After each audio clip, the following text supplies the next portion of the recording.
High বন্ধুরা, সবাই কেমন আছেন? আশা করি সবাই অনেক ভালো আছেন। তো আপনারা জানতে চাইছিলেন যে আমি মালয়েশিয়াতে কি কাজ করি। তো আজকে দেখাবো আপনাদেরকে। দেখতে আজকে জ্বালানে জায়গা দিতেছি, মানে রাস্তায় জায়গা দিতেছি, গাড়ি ঘোড়া দেখতেছি যে কেউ হয়তো রাস্তায় দিয়ে না ঢুকতে পারে বা ভিতরে না আসতে পারে, এটা দেখতেছি। মানে এক কথায় যারা মালয়েশিয়ায় থাকে তারাই বুঝবে এটা।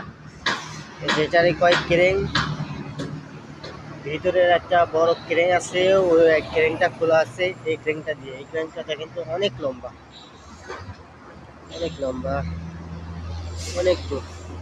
এটা এটা হচ্ছে পার্কিং, আটতলা পার্কিং। ওই পাশে আটতলা আছে। আর পুরা বিল্ডিংটা আপনাদের এখন দেখাতে পারছি না, পরে দেখাবো এক সময়। বিল্ডিংটা হচ্ছে 29 তলা, 2 ব্লক। এই যে রাস্তায় জায়গা দিতেছি আমি। তো সবাই ভালো থাকবেন, সুস্থ থাকবেন, ধন্যবাদ সবাইকে।